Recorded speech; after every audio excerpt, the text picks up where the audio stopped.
It's Monday night. It is the yes, it is the Wrestling Forum. Hello, friends. Ridiculously over Anthony Flair here with you for another edition of the Wrestling Forum. Delighted to have you with us as always on this Monday night. Of course, this was Monday Night Raw, the night after a Royal Rumble event for the ages, and believe us, it was for the ages. Trust us. Watch our review from last night if you don't believe us. I mean, what a great night it was, and well, tonight we sorted out all the fallout. We had some more surprises, and at times it felt like one of your typical back to reality editions of Monday Night Raw. But there were definitely some major surprises, and including a dream match that a lot of professional wrestling fans have waited a good 10 to 15 years for. And trust me when I say it was worth the wait. Believe that. So, with all that said, I'm joined as always by my partners in crime, of course, the Cerebral Viper, Michael Fletcher, and the Phenom, Michael Bullock. We're all here. That's good. Nobody's running late. That's good. So, hopefully, everybody, we all get ready to rock and roll here. So let's do it here. Started it off with an in-ring segment with who else? The Authority. We had Vince McMahon, Stephanie McMahon, and the new WWE World Heavyweight Champion Triple H. And, typical, Authority, ego trip, whatever. And then, of course, a serious announcement was made that the Authority, Stephanie or somebody was going to come out and announce that at Fastlane there would be you could call it a number one contenders match, just like we saw last year with Roman Reigns and Daniel Bryan. Whoever wins this main event match at Fastlane will face Triple H for the WWE World Heavyweight Championship at WrestleMania 32. I'll say it like this. Second best segment of the night. There was one segment that I thought was, a hell of a lot better. Vince and Stephanie were tremendous. You knew we were going to get a long, gloating promo, but they really hammed it up. Vinnie Mac has good nights and bad nights as a performer these days, but this was really good. His confession was a riot, and he looked like he was having a blast delivering his lines. Yes, indeed. And then what really made the segment great, Triple H. Triple H, far and away the star of the segment. There's a reason why I dubbed Michael Fletcher the Cerebral Viper. Listen to that first word, that first key word, cerebral. Because Michael Fletcher, for as long as I've known him, for a good probably decade and a half or so, has been one of the biggest, if not the biggest, Triple H fan I know. And when I saw him cut that promo tonight, I was thinking somewhere Michael Fletcher has got to be like, this is the Triple H that I've known and loved, since our high school days, our junior high days, what have you. A very good, passionate promo from Hunter who used great heel logic, and I also like the way they all went after the fans. As it would have been easy for fans to cheer for Hunter over Reigns coming out of the Royal Rumble. So,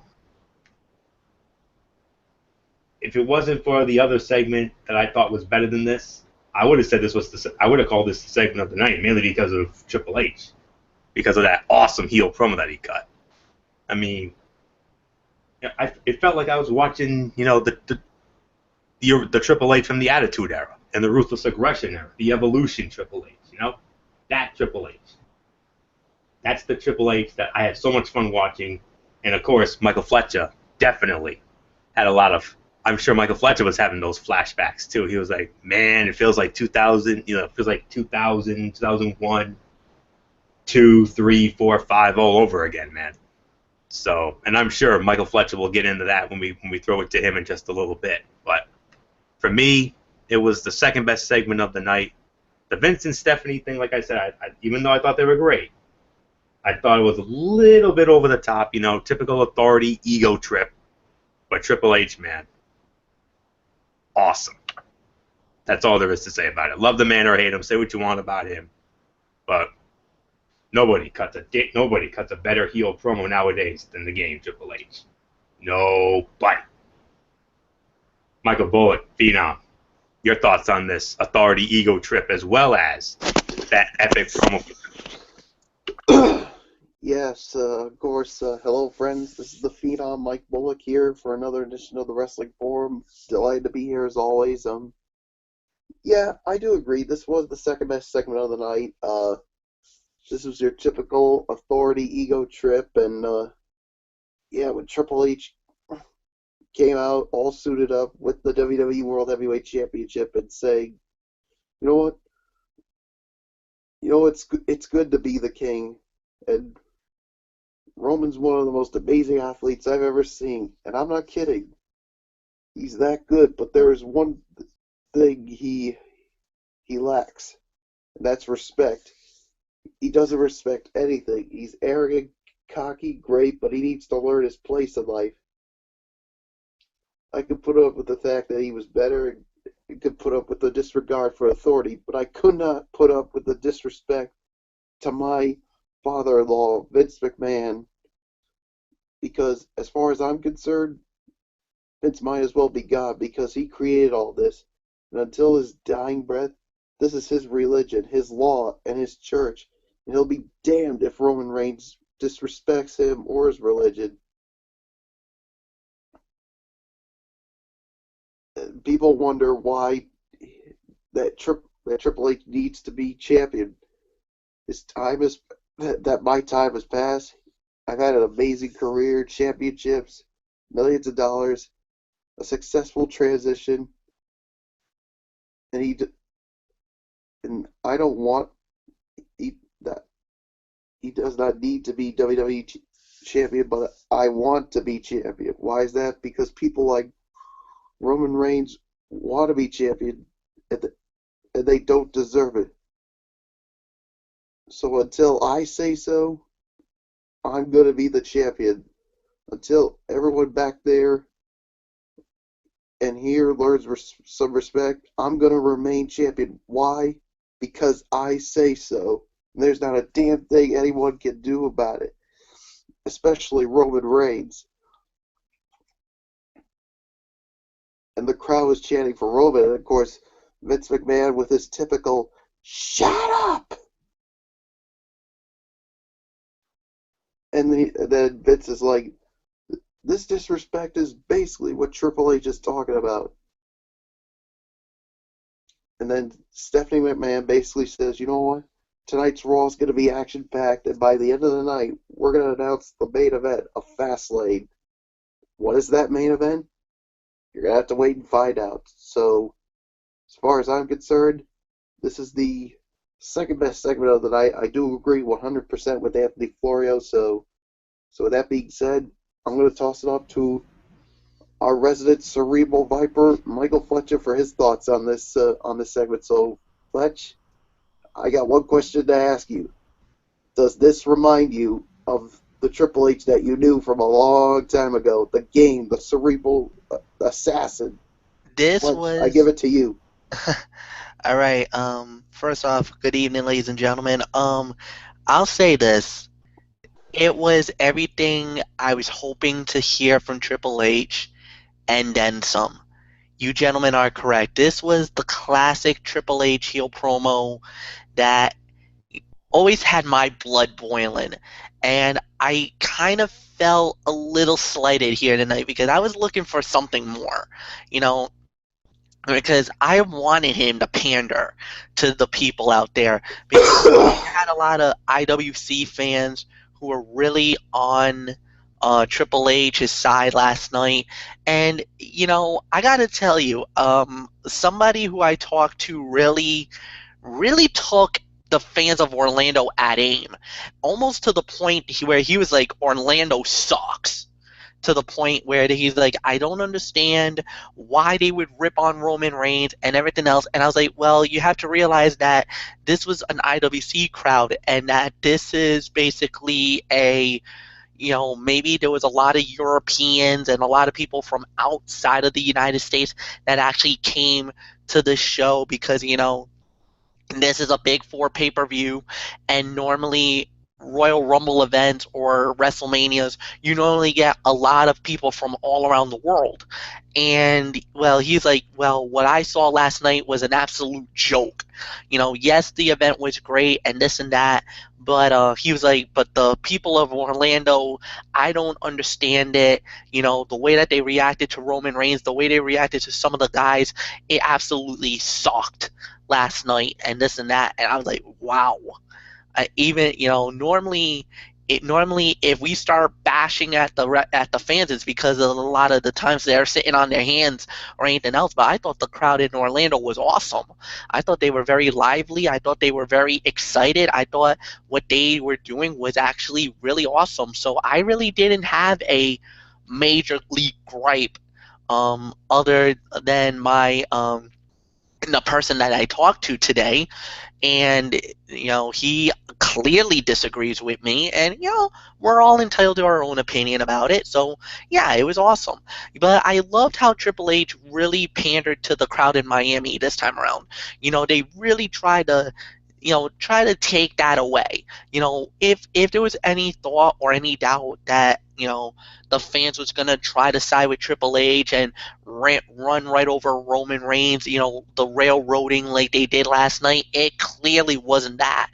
This was more of a typical Monday Night Raw WWE type universe crowd. It looks like there was very little IWC in Miami, which is very shocking because, Anthony, you even alluded to it, that normally the IWC is very strong in Miami, Florida, and at least in my opinion, I think they were not there tonight. I don't know, maybe they took a little bit of a siesta or something, but they were not at full force. This was more of your generic Monday Night Raw, classic. Okay, we boo the heels, we cheer the good guys. There wasn't. We didn't have that quote unquote bizarro world type thing going.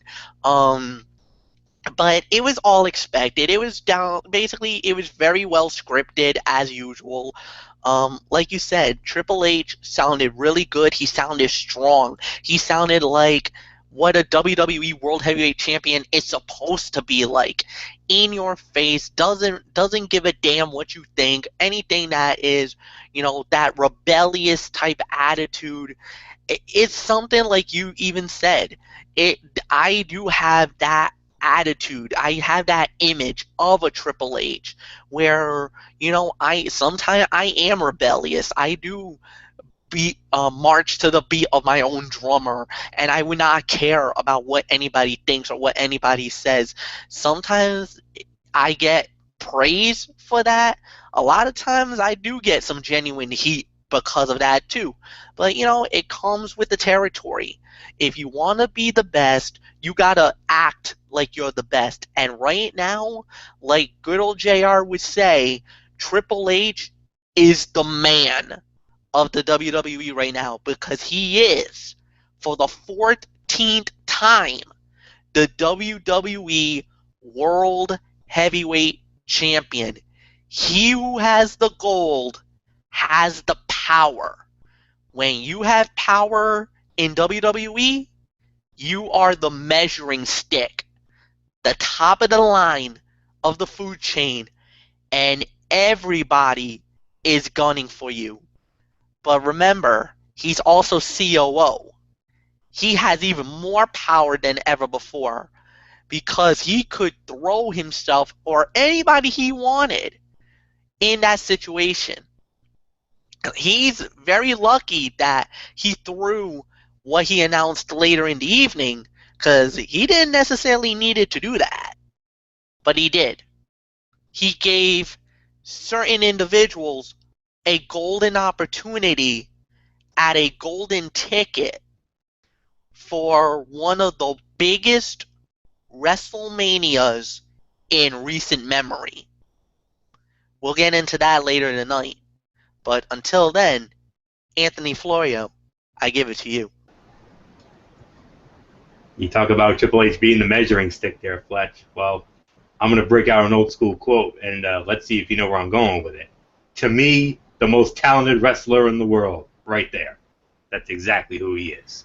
Well, when you are the WWE World Heavyweight Champion, you are indeed the most talented in the world. Amen to that, brother. That's all there is to say about that. WrestleMania 5, you know I had to do it. So, because that's, yeah, you basically set that whole thing up. So, had to do it. So, all right. With all that said, we're going to move on now to the start of the wrestling match portion of the show. And what a way to start it off with Dolph Ziggler against Kevin Owens. And Kevin Owens wins the match in, is this right? 8 minutes and 50 seconds? The match kind of felt longer than that to me. I don't know why, but nonetheless, Owens beats Ziggler in 8 minutes and 50 seconds. Of course, what else but the pop-up powerbomb. So, Michael Bullock, Kevin Owens against Dolph Ziggler. Your thoughts on this matchup? I'm going to give this 2.5 stars as my rating for the match. I mean, I thought the match was solid for what it was. I mean, I love the body work of both of these men. Basically, what they were doing is trying to impress the authority, of course, to see if they're worthy of being in the main event of Fastlane for an opportunity at Triple H's WWE World Heavyweight Championship. And the action here I thought was good. I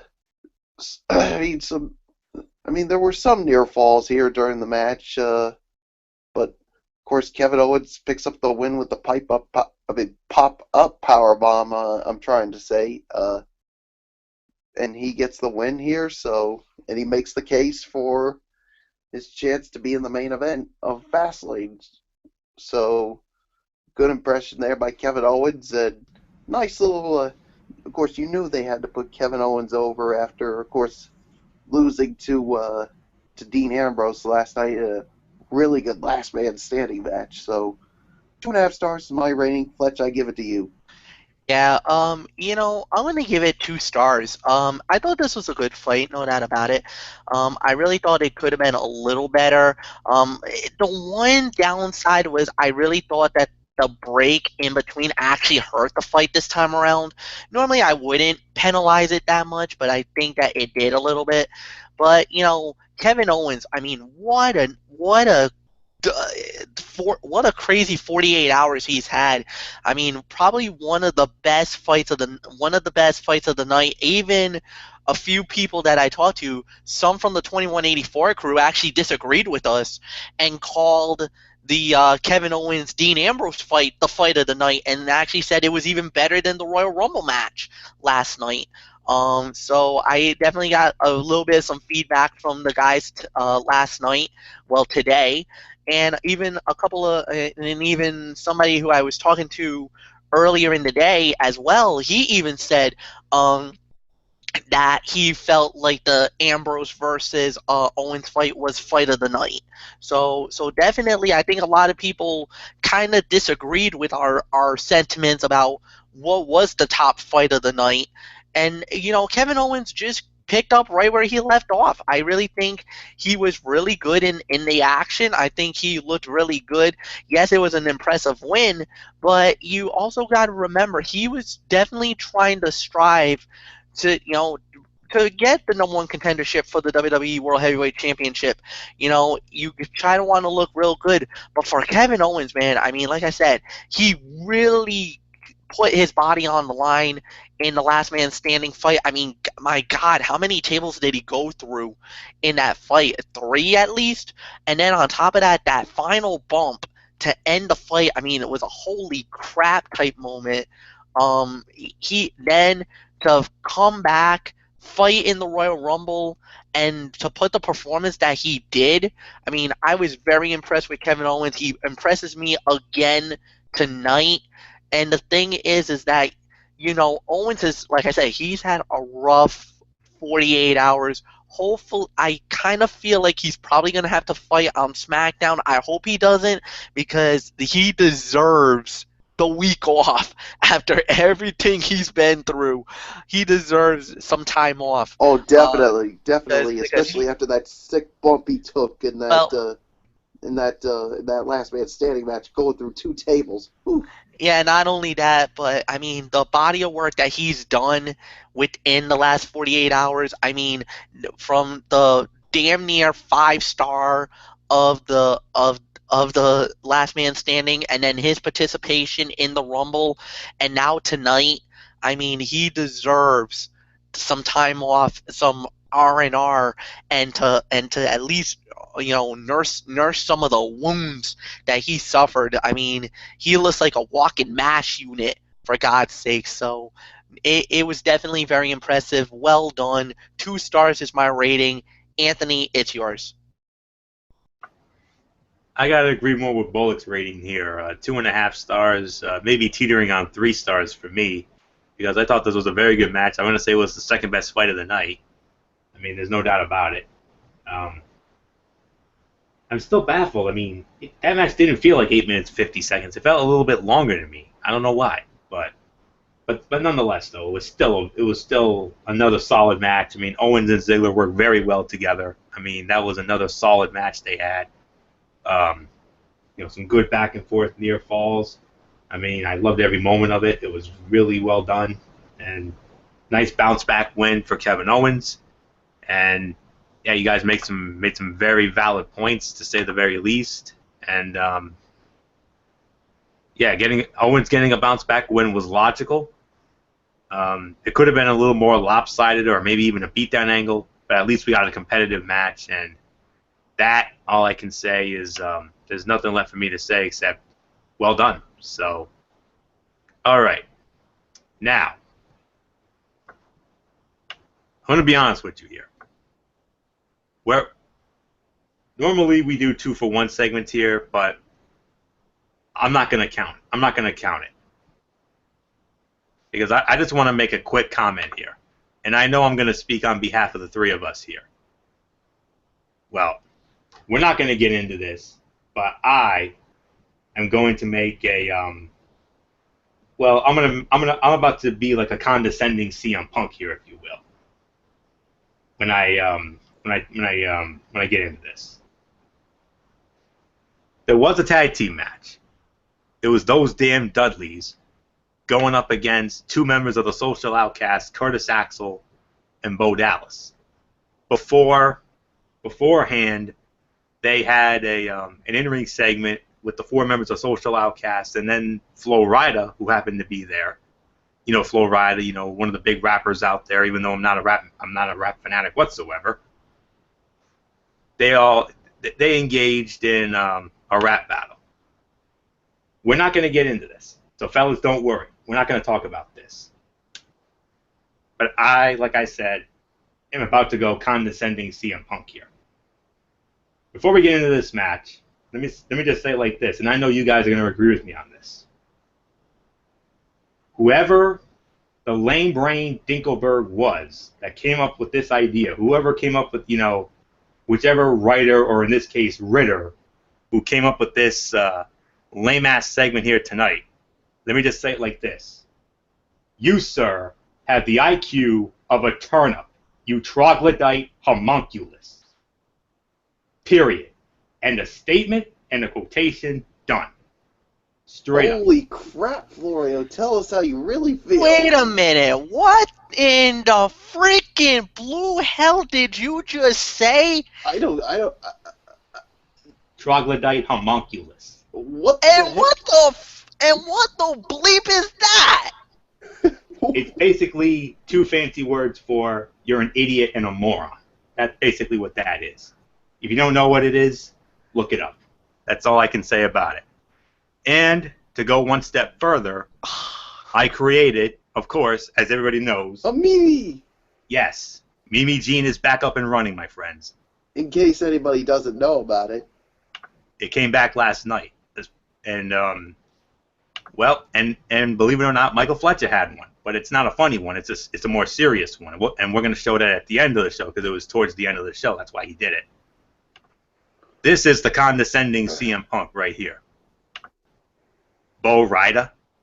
And yet you people still wonder why I left that toilet bowl of a company? Yeah. I think that pretty much says it all, right? Yep. So that's the condescending CM Punk right there. So yeah. So man, I gotta admit that felt damn good to get off my chest. So now let's get back to the serious business here. The tag team match. Those damn Dudleys going up against Social Outcast members Curtis Axel and Bo Dallas. Of course, Flo Rida was involved in as well. Winners of the match, what a surprise. Those damn Dudleys via the 3D. 4 minutes and 35 seconds of TV time. Cerebral Viper, your thoughts on this? Well, clearly worst fight of the night. I mean, I can't even describe the fight in a way. I mean, there's really nothing more to say. This was just an absolute waste of time. At least in my eyes, this was an absolute waste of time. So I'm not gonna go anything more than that. Easily, I can call this a dud. I'm not, like I said, there's really no point for me to even critique it. So, Florio, it's yours. Definitely agree with you on that, Fletch. Absolute dud. One of the worst fights of the night, if not the worst fight of the night. Although there were a couple of other, worse fights out there. But, yeah, I mean, complete and utter waste of time. I mean, this was filler at its absolute, well, not finest, but absolute worst. Let's not kid ourselves. I mean, that rap battle segment, no doubt about it, one of the worst segments on Monday Night Raw in recent memory. I mean, over the last few weeks, it's been great. We haven't had to deal with any, campy comedy, bull funky nonsense, and unfortunately, we got that here tonight. I mean, Social Outcast is already starting to push my nerve buttons here, and they're already at the. I hate to say it, but they're already at the point to go away. That's all there is to say about it. I mean, nobody gives a damn about them. No one likes them. Let's be realistic. I mean, they're basically Job Squad 2.0. And I'll even say it, the original Job Squad was more fun and entertaining than these guys, hands down. It's very clear creative has nothing for these guys. So they just decided to, okay, let's put together a lame-ass, campy comedy faction that no one gives two craps about. Amen to that? So that's all I can say about it. My Lord in heaven. So, absolute dud. One of the worst fights of the night. Phenom, I know you can't take it, but just, get it out of your system. I'm just gonna make it short and sweet. Dud. One of the worst fights of the night. Not gonna waste any more time on this shit fest of a not just a segment but a match as well. So I'm done. I'm finished. Florio, please, let's move on before I really flip my lid. Yeah, and I wouldn't blame you there, Bullet. And there's no better way to wake up a dead crowd after a god-awful segment like that, despite the fact that Flo Rida, Miami's own, was out there. I said there was a dream match that professional wrestling fans have waited probably, I want to say, a good almost 15 years for. Well, wait no longer, my friends. We got it here tonight. Chris Jericho, one-on-one with the phenomenal AJ Styles. Throw it a Fortune 4 style for him. Or Bullet Club, or for all you Bullet Club fans out there, especially our own hardcore pipe bomb Derek Ferrera. But nonetheless, we got it. Jericho versus Styles. Winner of the match in 13 minutes and 45 seconds. Winning in his Raw debut, the phenomenal AJ Styles with a sunset flip. There's nothing left to say here, boys. Fight of the night. Solid 3.5 stars. This was a fantastic match. I mean, well worth the 15-year wait. This was definitely, it had a dream match feel. I mean, we all know the body of work of Chris Jericho. Michael Bullock finally got to see firsthand in an actual competitive match. He got a little small taste of the phenomenal one for the first time in the Royal Rumble match last night.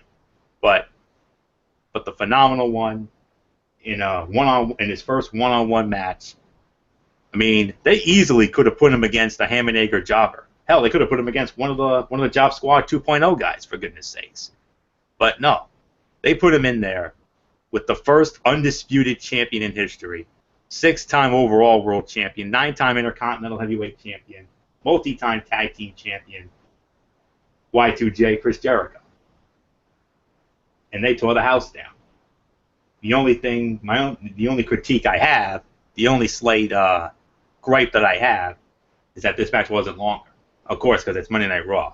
You put these two on a pay-per-view, oh yeah, we're looking at 4 to 4.5, maybe even 5, easy, because of these two guys' body of work.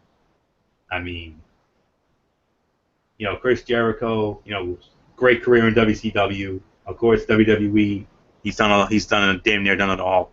Of course, the phenomenal AJ Styles, his track record.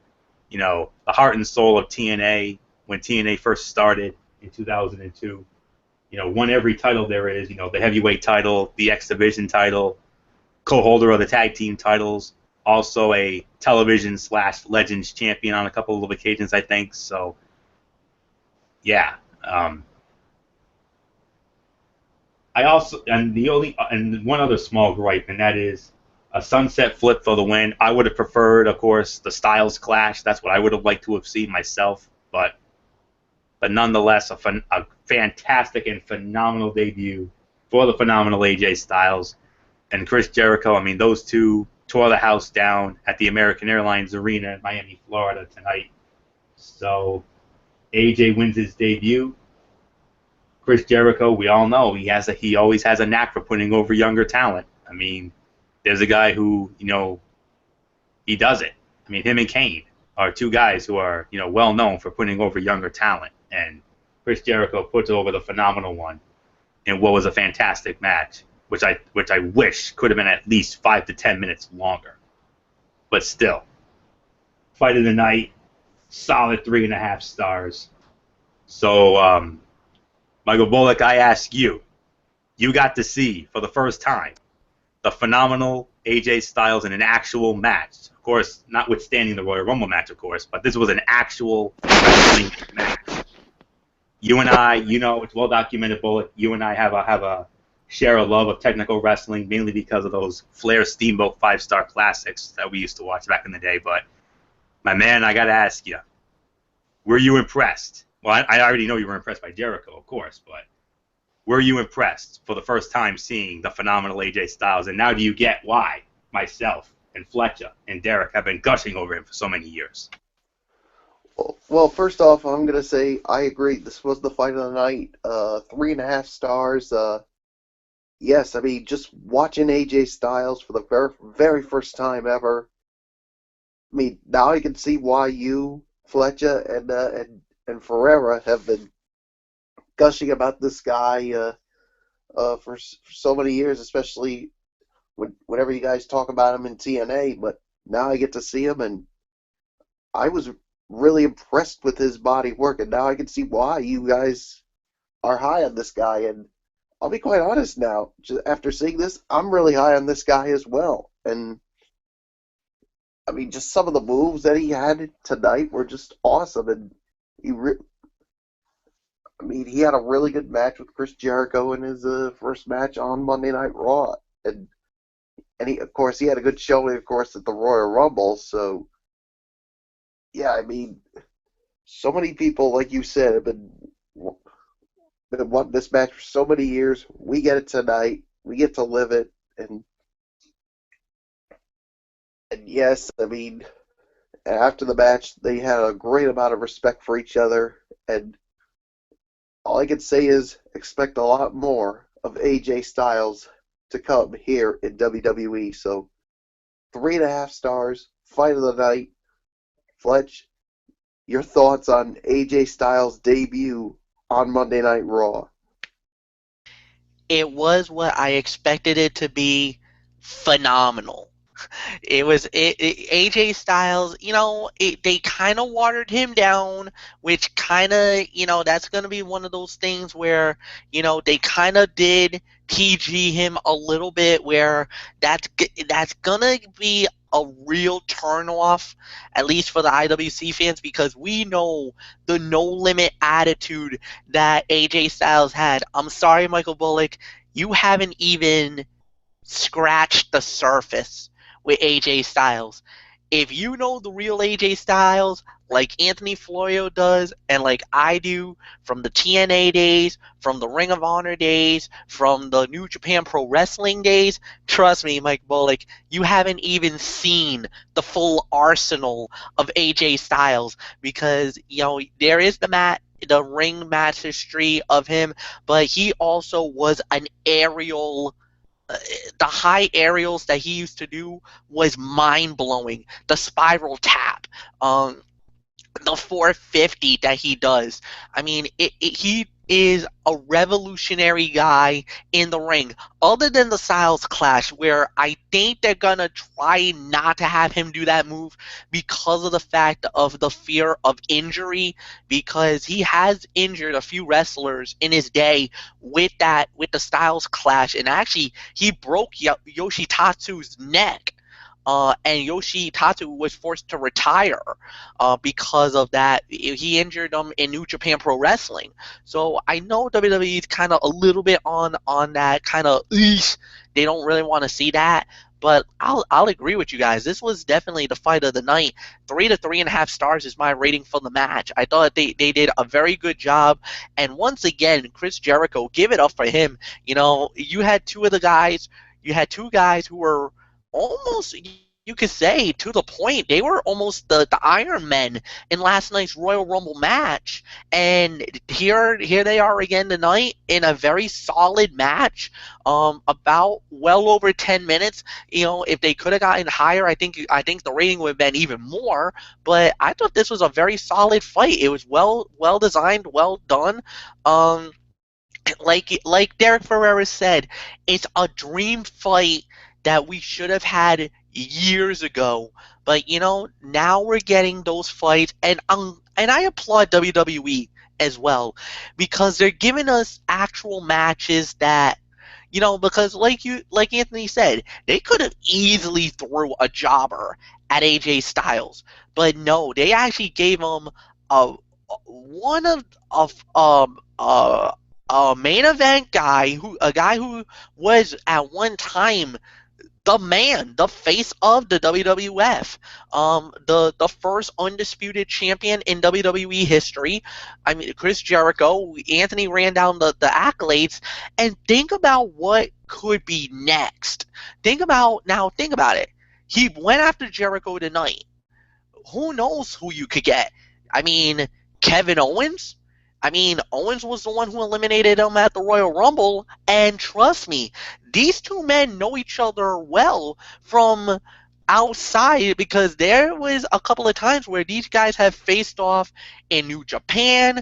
Well, actually not New Japan, but you could use guys, there in where they could bring them up and bring, there could be those kind of matches where you could get a Kevin Owens there. Maybe they throw Adrian Neville at him. Oh my God, a Neville versus AJ fight. And then there's one guy, and I'm probably going to break the internet right now when I say the name. Gentlemen, think about this dream fight. AJ Styles versus Seth Rollins. 5 stars waiting to happen, man. I mean, there's nothing more to say. It's not who AJ fights next. It's how do you book AJ Styles right now? Because that's going to be the big question. They put a lot of money down to bring this guy in, and now that he's here, you gotta book him right. You gotta do justice. And not only that, but remember, he's won. There's 3 other names that was rumored to be coming, and we already mentioned it in the past. I'm thinking right now, there's probably 2 that's gonna probably come after WrestleMania, and there's a Japanese legend, one of the biggest most popular guys in all of Japan, the king of the strong style, he just literally relinquished his IWGP Intercontinental Heavyweight title yesterday.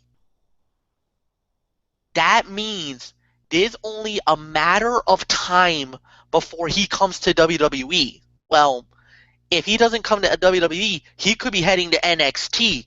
And there's already some big news coming out of NXT as well. So, where do you go from there? I mean, there's a Samoan submission machine guy named Samoa Joe, and do we know the rivalry between those two guys, AJ and Joe? I mean, the sky is the limit now of what they could do. We gotta wait and see. Fight of the night, Florio, it's yours. Couple of quick observations before we move on. Fletch, you brought up, AJ Styles, the spiral tap and the 450 splash. I mean, two of his TNA World Heavyweight Championship wins came via those very moves. Don't forget that. And also, there's one other AJ move that I'd be remiss not to mention, and that is, of course, one of my second favorite move next to the Clash, and that is the Pele. You remember how much I love the Pele. Oh, and we saw that in full force tonight with that Pele. I love it. And then you mentioned about AJ and Joe, Fletch. I mean, when you think about AJ and Joe, there's one match that comes to mind. It wasn't just the two of them. They had a third dance partner, the Fallen Angel, Christopher Daniels. You know where I'm going with it. The Unbreakable Three-Way. Probably the greatest fight in TNA history. It was the fight of the year, and in many people's eyes, it's probably a top 5 fight for greatest professional wrestling match of all time. Amen to that. Because that thing was a 5-star classic, chock full of the finest Shakespearean drama you'll ever see.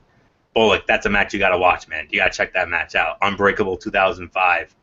Styles, Joe, Daniels, X Division Championship match. That was the main event of that show, by the way.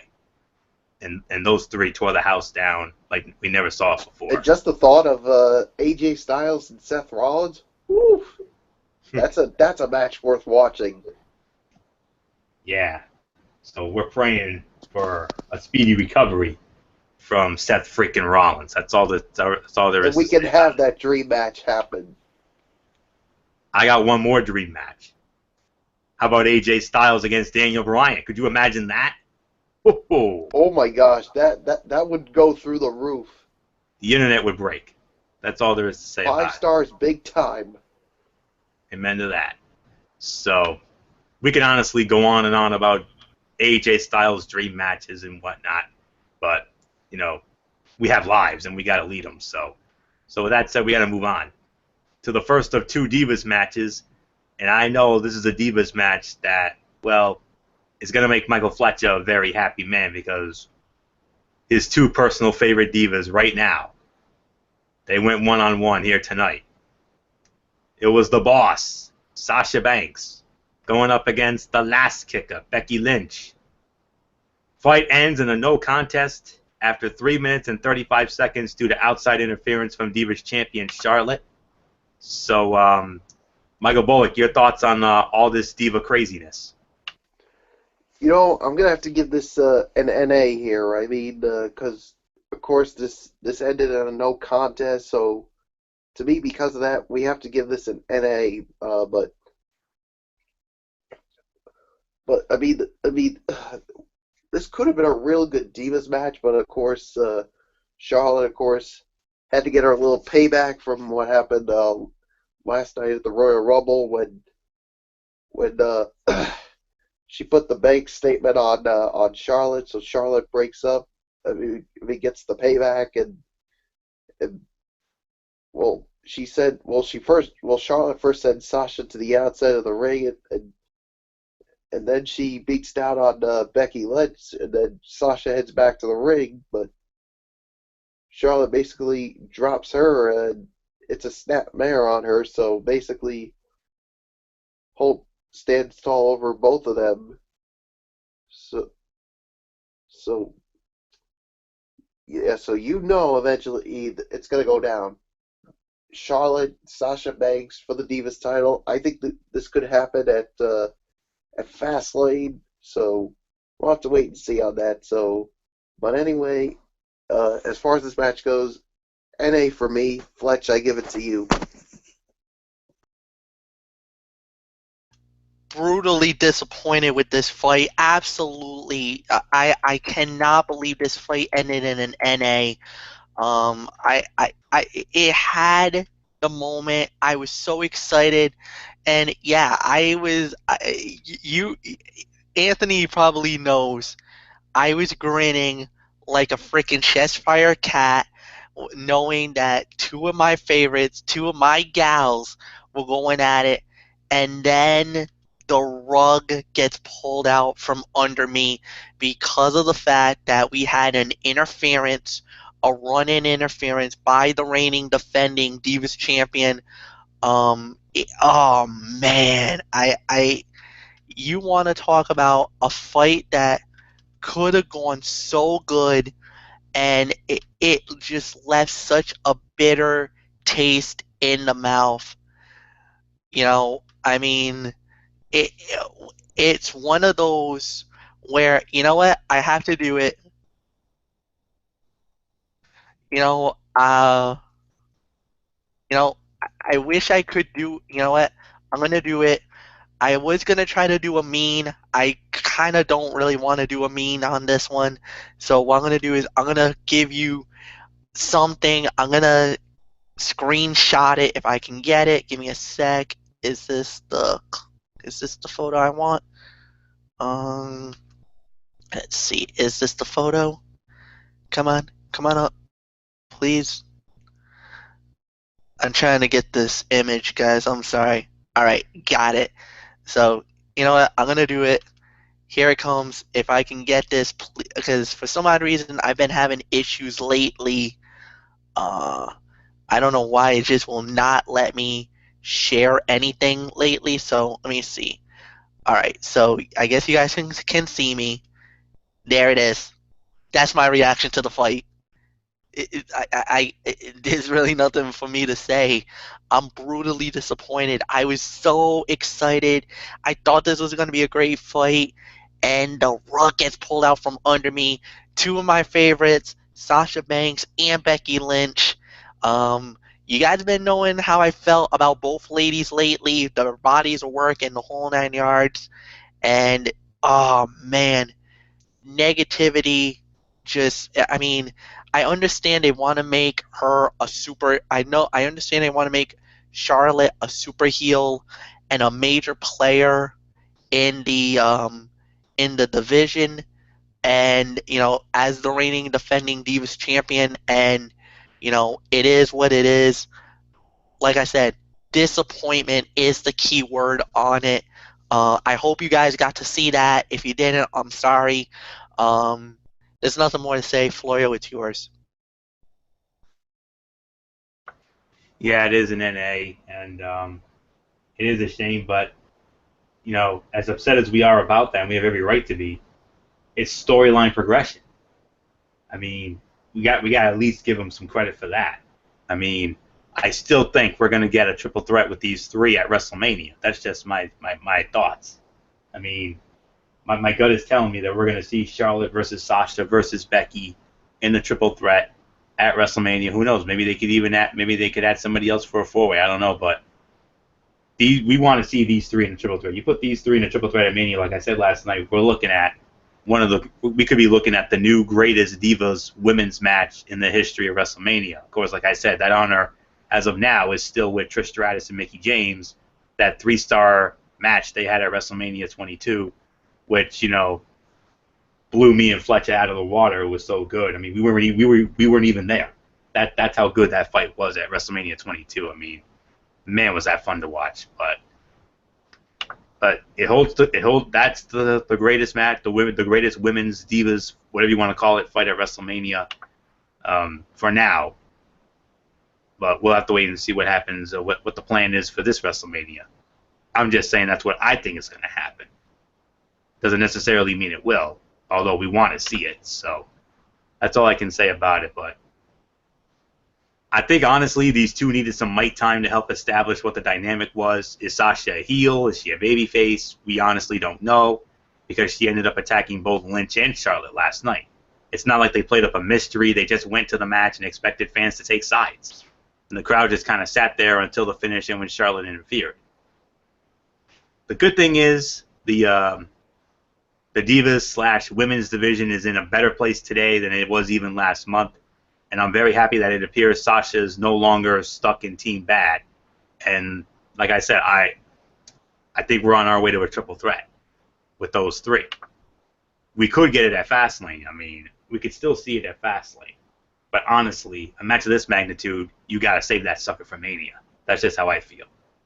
NA for me, another one of the worst fights of the night. Very disappointing. So, Michael Bullock, your thoughts? Bullock already went, right? I believe he did. Am I right? So, oh yeah, Bullock did go. Yeah, I did. Yeah, that's right. As a matter of fact, I think Bullock was the one that led it off. Yes, he did. I do apologize for that. I've had a very long day today in so many ways. So, all right.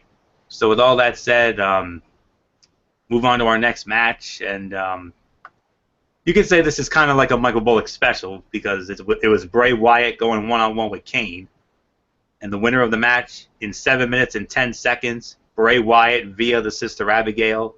Michael Fletcher, Bray Wyatt versus Kane. Your thoughts on this one? Yawn. I took a cat nap. Sorry, I did. Bored. Didn't do nothing for me. Couldn't give two you-know-whats about this fight. Maybe I'll give it a star for the effort, but that's it. Florio, go. Fletch, the fans had every right. The fans, including you and me, and maybe Bullock, I don't know, the fans had every right to be bored by what felt like the 1 billionth match between Wyatt and Kane. So that's all there is to say about it. I mean, 1 to 1.5 stars. Yeah, I'll admit I even dozed towards the end, honestly. So another one of the worst fights of the night. Michael Bullock, your thoughts on Bray Wyatt versus Kane? 1 to 1.5 stars. Really not going to waste any more on this match that we've seen for the 80 billionth time. So let's just move on, Flora.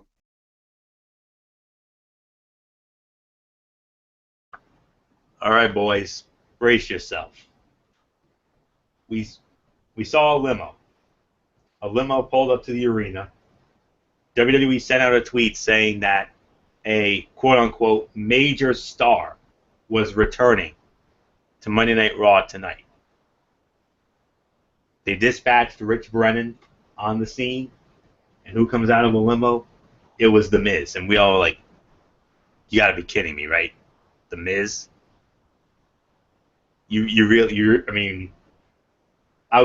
lot of people were this close to taking their remote and chucking it at their TVs. That's all I can say about it. But not for long, we see a pickup truck, you know. At first, we're thinking Stone Cold Steve Austin because, you know, the pickup truck, obviously. Oh, no, it wasn't Stone Cold Steve Austin. It was, however, one of Stone Cold Steve Austin's greatest rivals, if not his greatest rival of all time. Miami's own The Rock. Yes, that's right. The jabroni beating, the trail blazing, pie eating, eyebrow raising. You know the routine. He was there. He ran into a lot of people backstage. You know, he ran of course into the Big Show. I mean, he ran into Big Show, and they shared a memory. I mean, that was pretty cool. And then, of course, one thing led to another, but of course, the best part of the backstage segment, what else is there to say except the interaction between him and Lana? Fletch, honestly, I was having flashbacks of, I think you might know where I'm going with that, so I'm just going to leave it at that. So, what else is there to say except that was just fun, you know, seeing him and Lana and Rusev and all that. And then he comes out to the crowd, and, you know, crowd was eating on his every word. I mean, what else is there to say? And then He puts over everybody and, says, we're ready for WrestleMania. And then out come the New Day. Rocky, don't be sour. Clap for your world famous two-time champs and feel the power. It was a New Day. Yes, it was. New Day interrupts The Rock. And then The Rock and the New Day have an unbelievable back and forth. There's nothing left for me to say here except this was the segment of the night. I mean, absolutely amazing. I mean, some people, I know our good friend Jason Powell from ProWrestling.net said it wasn't the most memorable Rock segment, but I don't think, but he says, this is what he said, and I quote Jason Powell here. This wasn't the most memorable Rock segment, but I don't think the fans or many viewers are complaining. They got 20 minutes of Rock insulting everyone around him and hitting some of his classic moves on New Day. Obviously, I was hoping for an angle to set up a big WrestleMania match, but his line at the end about seeing fans at WrestleMania left me wondering if this is the last time we see him on WWE television before he makes a non-wrestling appearance at WrestleMania. So we'll have to wait and see on that. But, and then, of course, the Usos, his cousins, would come out, and they cleared the ring on the New Day. I mean, segment of the night, and The Rock honestly had me laughing. I mean, he had me laughing, guys. Some of the things that he said, some of the things I can't even say here. There were some things he was saying that weren't even PG, for goodness sakes. I mean, oh my goodness. I mean, it was like a double flashback. I mean, first, we saw Triple H. We saw Triple H as the WWE champion. Cutting the promo. The vintage heel promo, like we always used to see him do on so many Monday Night Raws and such back in the day. And then, following that, we see The Rock, and now we get The Rock coming out and basically doing his shtick that we've seen him do for a better part of 15 or so years, like he used to do in the Attitude Era, insulting everybody at any chance he would get. And man, oh man, he was so, oh my goodness, wow. Rock was on fire tonight. That's all I can say. Rocky was on fire tonight. That's all I can say about it. Especially that one certain line that he said about the New Day's headgear, if you know what I mean. We're just going to leave it at that because it was not PG. Oh, it was not PG. Trust me on that. So I'm sure somewhere Vinnie Mac was pulling his hair out at that moment. But nonetheless, though, segment of the night, the dynamic with The Rock and the New Day, absolutely fantastic. I mean, I don't know what else there is to say, but hey, it may have been filler, but this was filler of the good kind. It's not often we get that, but in this case, we'll take it. Segment of the night. There's nothing left to say. Michael Bullock, your thoughts on The Rock? I mean, did The Rock have you laughing like I did, or what? Oh yeah, this was definitely the segment of the night, and great to see The Rock back, especially in his hometown. And yeah, I mean, he literally had me laughing at some of the things he said. Yeah, and excuse me. Yeah, I mean, there's really nothing. I mean, and then of course he had the New Day coming out, and of course The Rock basically makes fun of them, and then out comes the New Day. I mean, not the New Day. Out comes the Usos, and basically, of course, Big E tries to attack. Well, he gets a rock bottom, and then of course, Xavier Woods gets a spine buster, and then what comes next? The most electrifying move in sports entertainment, the People's Elbow. And it's Xavier Woods with it, and man, I just really enjoyed this segment, so this was definitely the segment of the night, so there's really nothing more to say, so Fletch, your thoughts on the return of the most electrifying man in sports entertainment, The Rock. You know what? I have to say, it was good to see The Rock. I don't mind seeing The Rock. I'm sorry, guys. When you make a big announcement to say that a major name was coming back tonight, you gave us Dwayne The Rock Johnson. Any other time, I'd be marking out, going crazy, and I would be happy, normally. I'm sorry, guys. I felt underwhelmed with this moment. Now, The Rock gave us pure gold. He gave us ripping on The Miz, making the Big Show cry, and I know there's a lot of memes on that one tonight on meangene.org. I know there's a lot of memes there. Then, yes, Florio, he did talk to Lana, and he talked about, well, let's just say it's the infamous Lillian Garcia backstage interview moment. Now, I don't know if this was a Monday Night Raw or a Thursday Night SmackDown. I think it was SmackDown. And yeah, he talked about, well, no, I'm not going there. I can't go there. I'll keep it PG. I'll keep it family show. Um, any other time, I would push the envelope. I'm not going there tonight. I'm not pushing it. So I'll leave it at that. But he did talk about a male body part and some other things happened. But whatever the case may be, it is what it is. Now, and then he hyped up the crowd.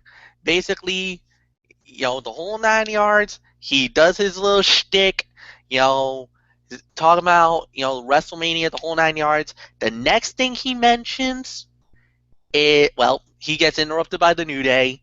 And yes, they talked about, that little pointy thing, the little unicorn horn up in the head, and Rock went there too. He opened fire on a missile that I think any other time me, Florio, and Bullock would duck and cover because a Rocky missile is devastating, it's hard hitting, and 9 times out of 10 it's going to have us three rolling on the ground in tears laughing like a bunch of hyenas from The Lion King. Let's say it like that. So it happened again. So it was epic, it was good, but I'm sorry, guys. You talk about a big return, you're talking about somebody massive coming back. Honestly, I'm going to be real honest with you, gentlemen. I thought this was Daniel Bryan. I honestly thought this was Daniel Bryan coming back. Or, here's somebody. What about The Undertaker? What about his name? Or, what about Sting? Sting just got elected to the Hall of Fame. Why not him show up out of nowhere tonight? Whatever the case may be, you knew The Rock was going to be there because it's Miami, it's his home city. So it kind of felt like we knew where it was going. But honestly, I was looking for something bigger. I don't know why. I wanted something newsworthy, something that would have, broke the internet, something epic. And as much as I love The Rock, and I do, I felt underwhelmed with this moment. I kind of felt like, ugh. It kind of was like kind of a minor letdown, to say the very least. Just my personal opinion and my opinion only. Gentlemen, let's move on. Okay. All right. Well, there's nothing left for me to say except there's no better way to bring down a crowd after an awesome and epic segment like that than with a personal favorite of myself and Michael Bullock, the Total Divas Showcase match. And here we go. This week's Total Divas Showcase match, tag team action. Brie Bella and Alicia Fox going up against Natalya and Paige. The winners of the match, I do not have a time of the fall, unfortunately. Natalya and Paige were the winners of the match. Paige hits the Rampage on Brie Bella for the win. So Michael Bullock, your thoughts on this latest Total Divas Showcase match? Our favorite. Yeah, right. Yeah, right. Dud. Not gonna waste any time on this crap fest. Fletcher, please go. Ugh. Yeah, unfortunately, this was a dud. I understand why they do this showcase fight, but it kind of felt like this time around they swung and missed. Now, what if they were gonna incorporate the match off the Total Divas? The only logical match that should have been done here tonight would have been Paige versus Alicia Fox 1-on-1, and just let them go. Just let these two go at it, and just have a match. Now, the thing is that, gentlemen, here's the reason why. I think they're trying to ease Paige back into the story because of the fact that she has, and there was a lot of rumors going around, that Paige has suffered a concussion. So that's why they're not really pushing her that hardcore back into the ring. Now, she mostly wasn't in this fight tonight. It was more Natalia, but Paige did have a couple of moments where she did, fight in the match. But you kind of sense that they're trying to ease her back in. So we'll wait and see what happens there. Other than that, like you said, it's a dud. It was one of the worst fights of the night. Nothing more to say. So let's go. Florio, is yours. Yeah, it was an absolute dud, and it was another one of the worst fights of the night. Typical ho-hum diva fight. That's what we get with these Total Diva Showcase fights. So, but I do agree with your point there, Fletch. It should have been Paige and Alicia 1-on-1 based on that backlash. So that's really all there is. Really all there is for me to say on that. So with all that said, we're just going to move on. And we're going to move on to a much happier matchup here. The new United States Heavyweight Champion, Lucha Dragon Kalisto, 1-on-1 versus The Miz in a non-title match. The winner of the match in 9 minutes and 55 seconds, it was the new United States Heavyweight Champion Kalisto via the Salida del Sol. And I believe Michael Fletcher starts it off. So Michael Fletcher, well, Fletch Bullock, I mean, your guy won, so you know what that means. Hit it. No, Bullock, Oh, okay. don't do it. Don't do it. Okay. Don't do it. Don't pull the trigger. Not yet. Not yet. Oh, okay. Wait. 2-star fight, solid match. And I mean, it was good for what it was worth, but I kind of felt like it could have been a little better, and that's why I'm kind of not pulling the trigger on doing the lucha, because I know Floyer, you're trying for me to pull the trigger on it, but tonight, I'm sorry, tonight's not the night to pull the trigger on a lucha chant. It was good, but the thing is that I'm sorry. I, I understand, Kalisto's the new United States Heavyweight Champion, and it's great and everything else. But don't you think that they were kind of dumbing down him a little bit by throwing the Miz at him? I mean, don't get me wrong. Miz was good at a time. But, I mean, it kind of was a wasted fight in my eyes. I mean, you could have given them somebody a little better on the roster, somebody who's actually more higher mid-carder than somebody from, I don't know, I kind of feel like The Miz is a jobber nowadays, basically a wasted talent on the WWE roster. So, now, oh man, I just realized something. If a certain someone who's a big Miz fan finds out about this, I might get rampaged for this.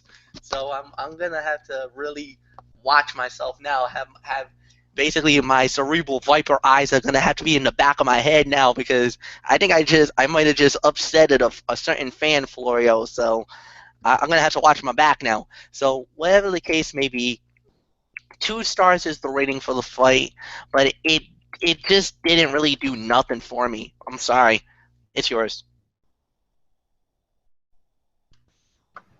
Well, I got to be honest with you, Fletch. I think you underscored it a little bit. I actually thought this was, to me, I thought this was my sleeper fight of the night, honestly. Um, I'm going to give this between 2.5 to 3 stars, honestly. I thought this was a very good match. I thought there was some great near falls in this match. And, yeah, I mean, they got 10 minutes of time, which is good. And I thought this was I actually enjoyed this match a little bit more than you did. I mean, I know you didn't think it was all that great, but in all honesty, I mean, there was some good near falls, and it kind of felt like a title match a little bit, a little bit. But nonetheless, though, Kalisto coming off that big win against Alberto Del Rio at the Royal Rumble, winning the United States Heavyweight Championship for a second time, and goes over on The Miz. And like Fletch said, I do agree with you, Fletch. The Miz has, I hate to say it, but he's on that path to dud enhancement Talentville. And that's a town you don't want to be in, honestly. And what a shame, because here's a guy who has done everything in the WWE that there is to do. Multi-time tag team champion, a Money in the Bank ladder match winner, a former United States heavyweight champion, a former Intercontinental heavyweight champion, and a former WWE champion. I mean, he's done it all. The only thing he hasn't done is win the Royal Rumble match. But other than that, I mean, he's done everything there is to do. And he was one of their big guns at the time. But hard to believe that it was 5 years ago that this guy was main eventing WrestleMania with John Cena and actually going over, mainly because of The Rock, but still, it's mind-boggling how what a difference 5 years makes. 5 years ago, you're main eventing WrestleMania. 5 years later, you're basically a jobber to the stars. That's all there is to say about it, and what a shame, too. He deserves better. 2.5 to 3 stars, however, sleeper fight of the night, for me anyways. So, Michael Bullock, I ask you, who do you agree with? Do you agree with my rating, or do you agree with Fletcher's rating? I'm actually gonna meet you guys in the middle and say 2.25 stars is my rating for the match. I'm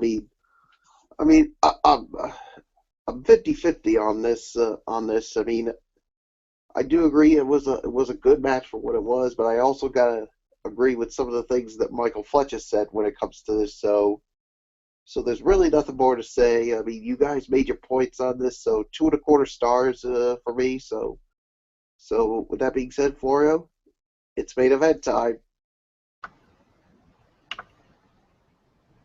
Yes, indeed, Michael Bullock. It was the main event of the evening. It was a tag team match. It was the now former WWE World Heavyweight Champion Roman Reigns teaming up with Intercontinental Heavyweight Champion Dean Ambrose, going up against League of Nations members Sheamus and Rusev. Of course, they were accompanied by their fellow partners Alberto Del Rio, the now former United States Heavyweight Champion, and King Barrett. I'm waiting for my information to load here. I don't know why it's going so slow, but you know, it is what it is on that. Just bear with me for a moment while I get that up. I do know for a fact that all right, we should have it up here momentarily. Okay. I do know Roman Reigns and Dean Ambrose won the match. Let's see here. Okay. Winners of the match in 15 minutes and 50 seconds. It was Roman Reigns and Dean Ambrose via a spear by Roman Reigns on Sheamus. 15 minutes and 50 seconds, the time of the fall. I got to say this was the second best fight of the night here. I'm going to give it between 3 to 3.25 stars at the most here. I mean, they tried to cover it with the always do what's best for business line, but yeah, it was a fine match for what it was. But then Stephanie McMahon made the announcement of the Fastlane main event, and it's going to be a triple threat match: Roman Reigns versus Dean Ambrose versus the Beast Incarnate, Brock Lesnar. And the winner of that match will face Triple H for the WWE World Heavyweight Championship at WrestleMania 32. that fight's got a lot of potential to be something really good. Thing is, a lot of fans are not happy about it. Jason Powell at it again. He says, and I quote, "I know they tried to cover with the always do what's best for business line, but how ridiculous is it that Reigns is getting a chance to get another title shot just a night after they stacked the deck against him to take the title away from him? I'm sure Hunter will try to fill the hole as he usually does in a future interview, but it's really silly. By the way, what's stopping Reigns from invoking his rematch clause? Did they forget that one? Furthermore, they spent all this time trying to get Reigns over, and they put him in yet another situation where he is sure to be booed against two wrestlers who are more popular than he is." End quote. I couldn't agree with that more. So that's basically what it is as far as that main event is concerned. But as far as this particular main event goes, it was your typical Monday Night Raw main event. The only difference is no authority shenanigans. That was good. That's a major plus. But to me, there was just something about that AJ Styles Chris Jericho match I thought was just a smidgen better than this. But I am going to give it a solid 3 to 3.25 stars and call it the second best fight of the night. So with all that said, Michael Bullock, your thoughts on the main event, which lasted 15 minutes and 50 seconds? I'm going to give it 3 stars for the effort. I do agree with everything you said, and I also now agree with everything you said about the main event for Fastlane. I mean, you bring up a good point. I mean, why doesn't Roman Reigns just invoke his rematch clause and instead of like give it another chance? I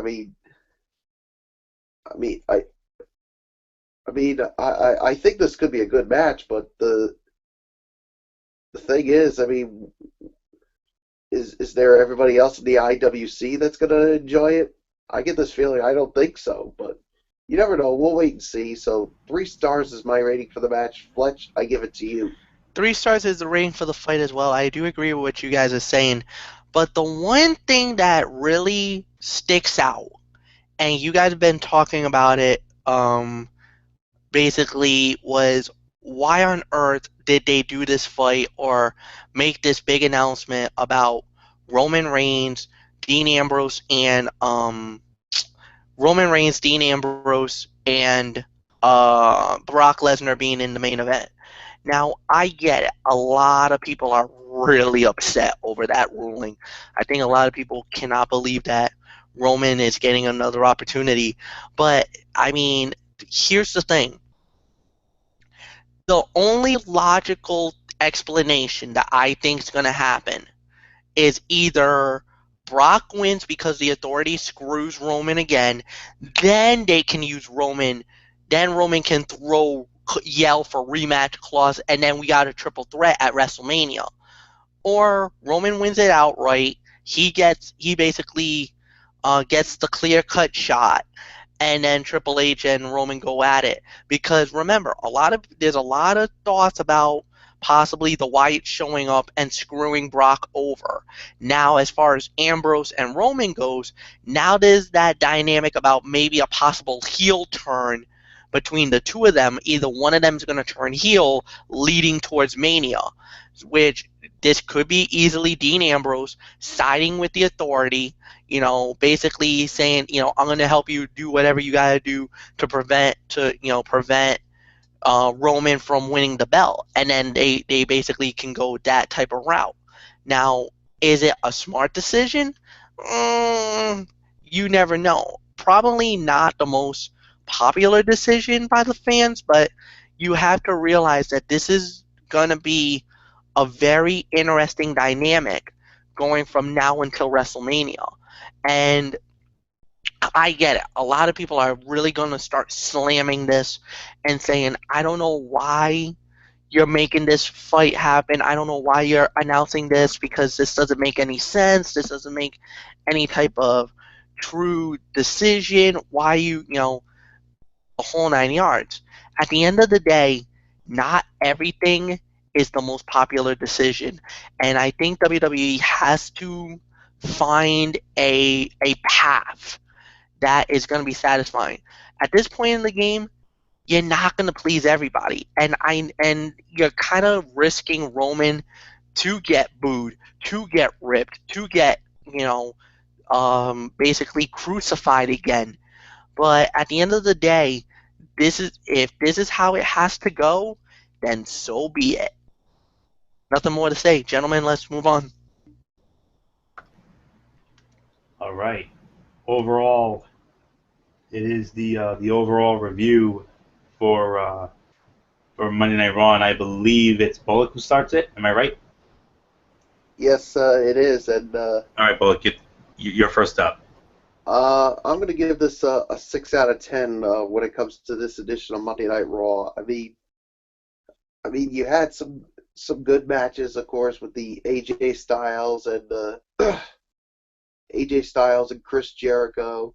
Uh, the main event tag team match was also good. I mean, you had an all right match with uh, The Miz and Kalisto, but you had a really good opening segment the with the Authority and with the Authority.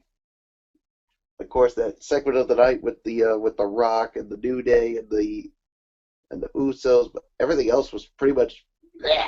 So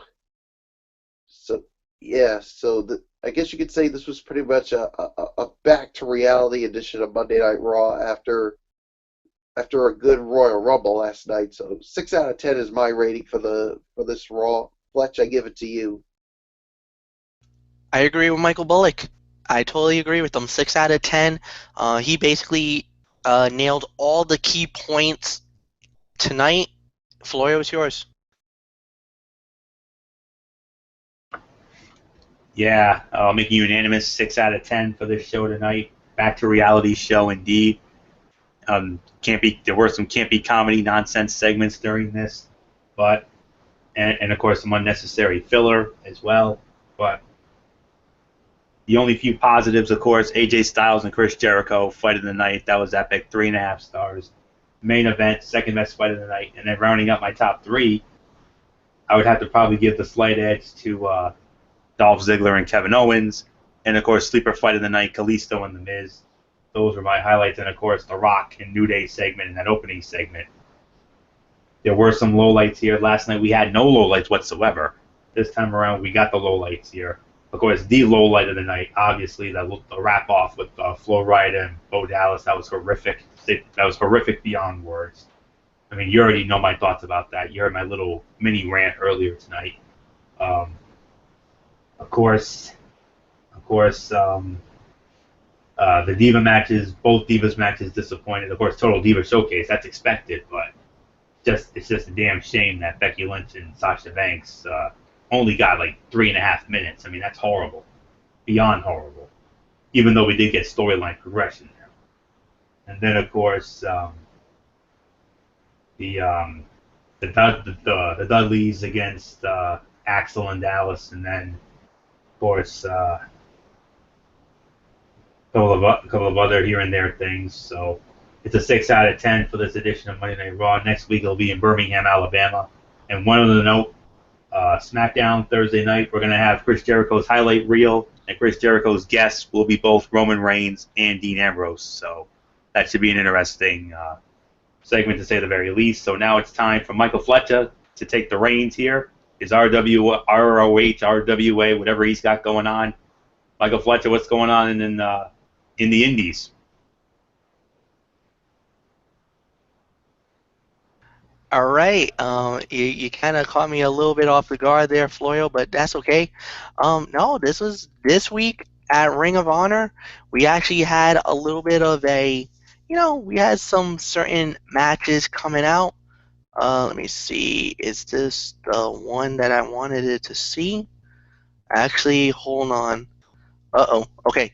Nope, this is the wrong thing. Yo, Floyd, why don't you do your TNA thing first, and then I'll come right back, okay?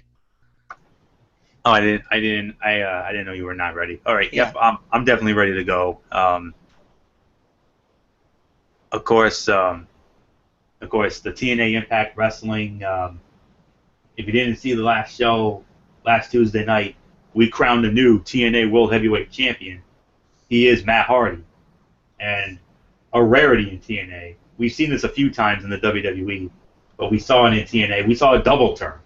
Matt Hardy turned heel, and Ethan Carter III is now a babyface, which should be very interesting to say the very least. And Tyrus/Brodus Clay turns on Ethan Carter III. I guess you could say he's now the heavy for Matt Hardy, and I think we're also gonna get to see some TV time for Matt Hardy's wife, or Reby Sky, who was a woman's wrestler at one time, and a very good one too. So yep. So yeah. Yeah, I mean, I don't know what else there is for me to say on that. So, yeah, just great. I mean, I love the new heel character. It's just wonderful. Now, moving on to tonight's show. I mean, spoilers are out, and well, I'm not going to give anything away, you know. So, X Division Championship will be on the line. Tigre Uno will defend the title against Mandrews and DJZ in a triple threat match with a major surprise return, keep in mind. In-ring segment with the Hardys, Jeff Hardy and Matt. I mean, we remember the feud they had in 2009, you know, leading up to WrestleMania and Backlash. It also marks the return of the Feast or Fired match. Beer Money, Robbie E., Aiden O'Shea, Grado, Drew Galloway, Eric Young, Bram, Eli Drake, Jesse Goddard, Chris Melendez, and Rockstar Spud. You know the routine: 4 briefcases in the corner. One has a World Heavyweight title contract, King of the Mountain title contract, Tag Team title contract, and the dreaded pink slip, which means you're gone.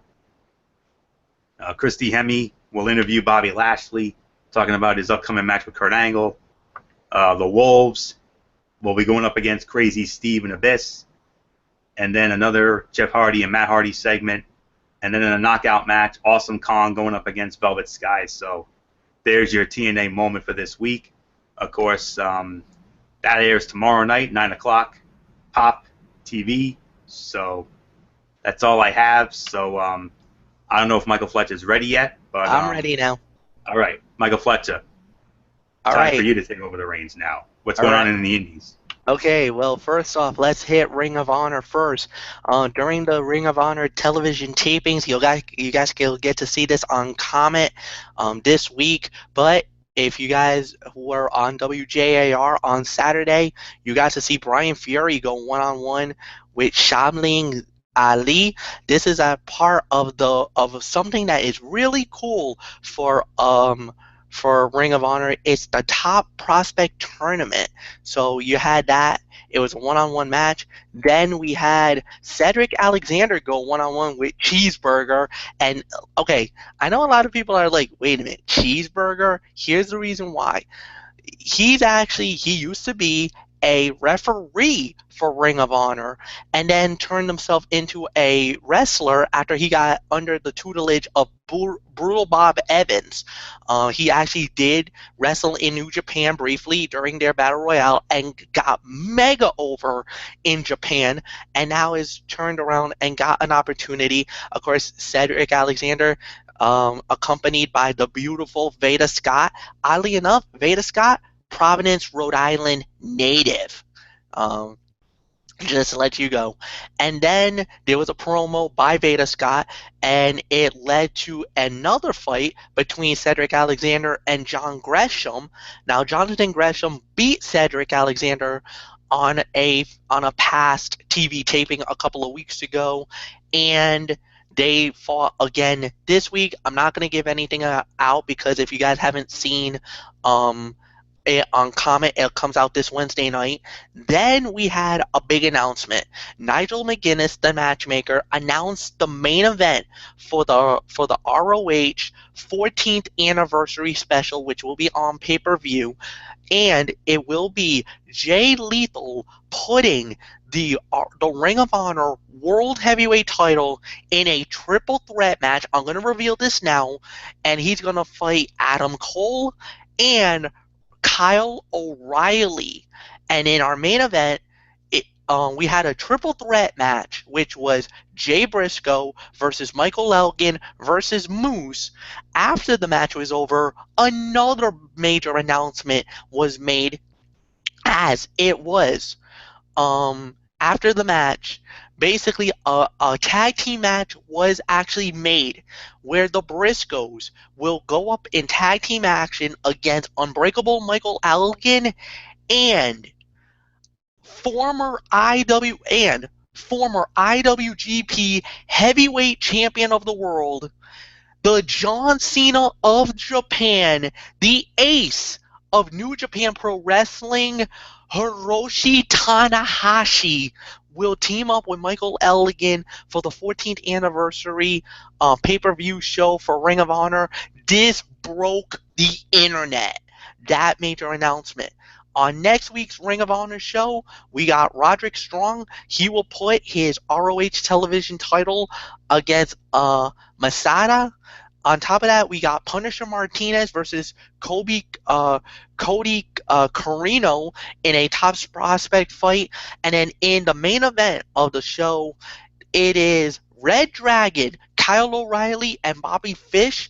They will team up against Jay Lethal and Adam Cole. So that's the big announcement from Ring of Honor. Now let me switch over to our the major announcement that came out just today for the I'm sorry guys, I'm brain cramping here, but it's the big announcement from the Renegade Wrestling Alliance, the RWA. Now, as many people may know, the RWA has a big show coming up. Well, it was supposed to have gone down on Saturday night. Unfortunately, what happened next was, because of the snow and because of the bad weather that went down, the show was postponed. And basically, it was moved from the show went initially from being thrown down on the Saturday night, and now will be done this week, this Friday night, live from the Chop Shop in Providence, Rhode Island at 681 Broadway. And now what they have actually announced that some matches have been altered, but we don't know what matches have been yet or not. But one thing has been announced, and this was one fight that I could not believe that even I was very impressed that they actually announced this, and I even need to tip my cap to the guys on this one, because to be real honest with you, I did not think this was gonna even. I had no idea they were gonna pull this card out, but they did, and let me tell you, you're gonna be so glad that they did. What they announced is that they finally have found the solution for the RWA Triple Crown Championship. And how are they going to do this, gentlemen? It's pretty simple. They are going to determine this by a beat the clock challenge. That's right, beat the clock RWA style. So here's what they're going to do. Number one, they announce 3 matches will go down on that card. The first fight of the night will be JT Dunn. He goes one-on-one with the Mind Eraser, Mike Rassa. Match number 2 of the Beat the Clock Challenge, it will be Anthony Green going one-on-one with the amazing Michael Santana. The third fight in the Beat the Clock Challenge, and I'm trying to find that right now, I believe it is Jack Connor, and he's supposed to go one-on-one. Let me see if I can find it here. I know Jack Connor was announced, and I believe he was supposed to fight in a Beat the Clock Challenge, and it's plain and simple. The winner of the Beat the Clock Challenges will become the number 1 contender for the RWA Triple Crown Championship. That's right, guys. If you win this fight, you will become the #1 contender, and you will have the opportunity to fight for the Triple Crown Championship at Elite Status. Elite Status, the big show, the big fight goes down. Those matches goes down. Actually, okay, I got the third fight. It's David Baker versus Jack Connor, and pretty much, if you win the Beat the Clock challenge, you become the #1 contender, and you will indeed fight the unbalanced Messiah, Christopher Dozier, for the Triple Crown Championship at Elite Status. So with that said, basically those are the three mega fights that are going to be going down. Um, I do want to confirm right now, Elite Status has been confirmed to go down on Saturday night, February 13th, at the Chop Shop in Providence, Rhode Island as well. And then they also just announced a new event called April Rain. This is kind of their version, I believe this is their version of like the King of the Ring. And that will go down on Saturday night, April 9. And this one will be from the Memorial Armory in East Greenwich, Rhode Island. For more information, log on to rwawrestling.net for all the information for the upcoming event. But whatever the case may be, do be there. It's an exciting event for the Choppiversary, for the Chop Shopiversary. All proceeds of the event gets donated to the Russo family, and like I said, it is a thrilling moment for them. I have made a donation for them on the behalf of the Wrestling Forum and of the crew as well, and I hope you guys do it. I will leave a link at the bottom of the video to make a donation if you guys would like to do that. And for that is it. If there's any more information, if I hear any news, I will be posting it on Twitter and Facebook. Until then, I'm Mike Fletcher. Anthony, back to you so that we can set up the end of the night. Yes, it's now time for our shout-outs. Of course, both will start it, and then Fletcher will go, and then I'll set it up. And we got a very short docket for Strictly Sports this week. Very short, and I mean very short. So with all that said, Michael Bogue, if you're with us, let's start it off with your shout-outs, and and we'll just go from there.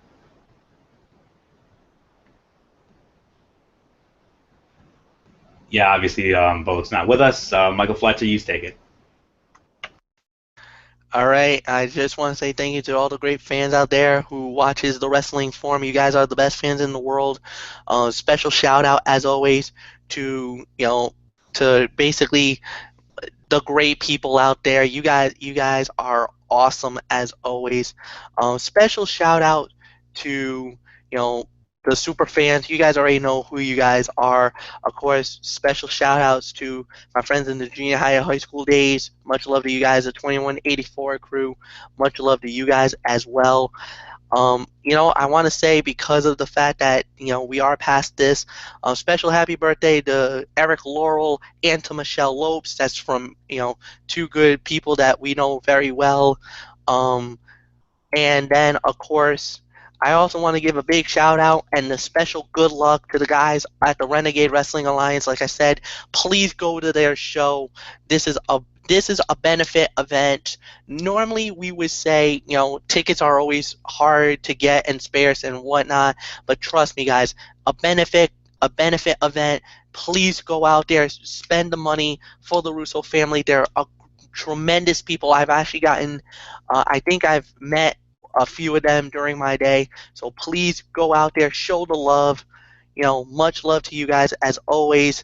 And until then, I'll see you guys Friday night for Strictly Sports.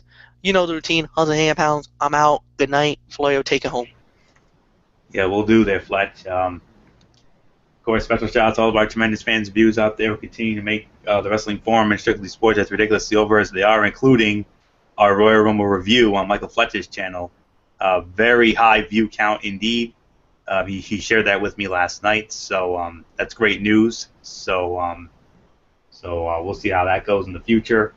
Of course, the rest of our shout-outs, of course, you know who they are. Our super fans, Dee Dee Woodson, Kevin Woodson, and the entire Woodson family, Matt Ward, Jason Nixonbaugh, Daniel Luttrell from the UK, Megan Silva, and Kaiser Butler, along with the rest of our crew, Tommy Souza, Eric Carrier, Jimmy Alden, Albert Raiders, and Rob Parsons. And, of course, last but not least, the hardcore pipe bomb himself, Derek Ferreira, sports blog, taking off. And that's pretty much going to put an end to this show. Of course, strictly sports. We got a small docket here this week, guys. Very small. We're going to talk about the All-Star selections in the NBA, NBA All-Star selections, and get this, not one, but two power rankings this week. Of course, you already know about the NHL, obviously, but Derek Ferreira has instituted a brand new college basketball power rankings. So, NBA All-Star selections, college basketball power rankings, NHL power rankings. That's your show Friday night. And then next Friday night, it's all about Super Bowl 50. That's it. Every nook and cranny of Super Bowl 50. No power rankings whatsoever. It's all about the Super Bowl, and rightfully so. So that's going to put the bow on this edition of the Wrestling Forum. Thank you also very much for tuning in. And, of course, until Friday night at 10:34, that installment of Strictly Sports, you've been watching the Wrestling Forum right here on the Tone 25 on YouTube.com. Bye for now, my friends. God bless. Be good to each other. And for now, ridiculously over Anthony Floyer, for the Cerebral Viper Michael Fletcher, for the Phenom Michael Bullock, and in spirit the Hardcore Pipe Bomb Derek Ferreira. You know the routine, like I said. For now, so long.